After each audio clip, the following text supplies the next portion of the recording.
Hello అండి, నమస్తే. Welcome to Raj Ratna kitchens. ఈరోజు మన రెసిపీ వచ్చేసి టొమాటో బాత్ అండి.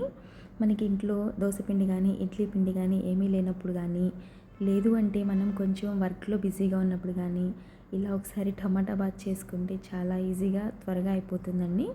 ముందుగా ఒక ప్యాన్ తీసుకొని అది హీట్ అయిన తర్వాత 2 టేబుల్ స్పూన్ల నెయ్యి వేసుకోవాలండి. మీకు కనుక నెయ్యి ఇష్టం లేకపోతే ఆయిల్ అయినా వేసుకోవచ్చు, కానీ టొమాటో బాత్కి నెయ్యితో చేస్తేనే చాలా బాగుంటుంది. నెయ్యి హీట్ అయిన తర్వాత 1 టేబుల్ స్పూన్ ఆవాలు, 1 టేబుల్ స్పూన్ పచ్చిపప్పు వేసుకుని ఇలా వేయించుకోవాలి. ఇలా వేగిన తర్వాత ఇప్పుడు కొంచెం అల్లం చిన్న చిన్న ముక్కలుగా కట్ చేసుకుని యాడ్ చేసుకోవాలండి. తర్వాత 3 పచ్చిమిరపకాయలని చిన్న చిన్నగా ముక్కలు కట్ చేసుకుని యాడ్ చేసుకోవాలి. ఎండుమిర్చిని ఇలా తుంచుకుని వేసుకోవాలి. 1 కప్పు ఉల్లిపాయని కూడా ఇలా నిలువుగా కట్ చేసుకుని వేసుకోవాలండి. ఇలా వేసుకున్న తర్వాత ఈ ఉల్లిపాయని మొత్తం ఒకసారి ఆయిల్లో కలిసేలాగా కలుపుకోవాలి. ఇప్పుడు 2 రెబ్బల కరివేపాకుల్ని ఇలా దూసుకొని వేసుకోవాలండి. ఈ మొత్తం ఒకసారి కలుపుకొని మీడియం సైజ్ 3 టమాటాలని ఇలా చిన్న చిన్న ముక్కలుగా కట్ చేసుకొని నూనెలో వేసుకుని దోరగా వేగేదాకా వేయించుకోవాలండి. టమాటా బాగా మగ్గాలి. 1/2 టేబుల్ స్పూన్ పసుపు, 1 టేబుల్ స్పూన్ ఉప్పు ఇలా వేసుకుని మొత్తం కలిసేదాకా కలుపుకోవాలండి. ఇలా మొత్తం కలిసేదాకా కలుపుకొని ఇప్పుడు మూత పెట్టుకొని ఒక 10 నిమిషాలు మీడియం ఫ్లేమ్లో మనం టమాటా మగ్గేంత వరకు వెయిట్ చేయాలండి. ఇలా 10 నిమిషాల తర్వాత మూత తీసి చూస్తే ఇలా ఆయిల్ మొత్తం పైకి తేలుంటుందండి. ఇప్పుడు ఒకసారి మొత్తం కలుపుకొని నేను ఈ కప్పు మెజర్మెంట్తో రవ్వ తీసుకుంటున్నాను కాబట్టి సేమ్ ఇదే కప్ మెజర్మెంట్తో 3 కప్పుల నీళ్లు పోసుకోవాలండి. ఇలా 3 కప్పుల నీళ్లు పోసుకున్న తర్వాత ఒకసారి మళ్ళీ మొత్తం కలుపుకోవాలి నిదానంగా.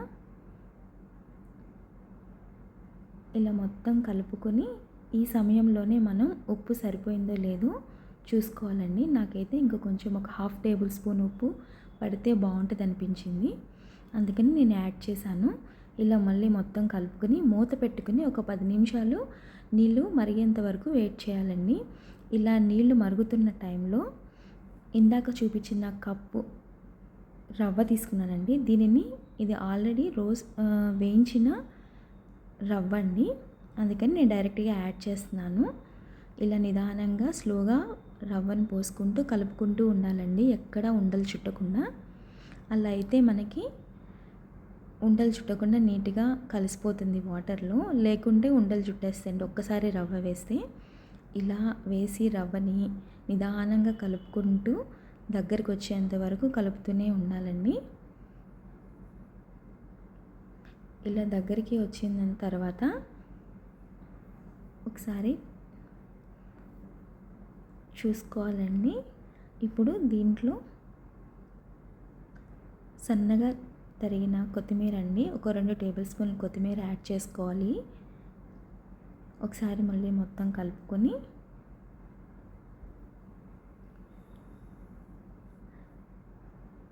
వేయించుకున్న జీడిపప్పులన్నీ వేస్తే చాలా బాగుంటాయి టేస్ట్.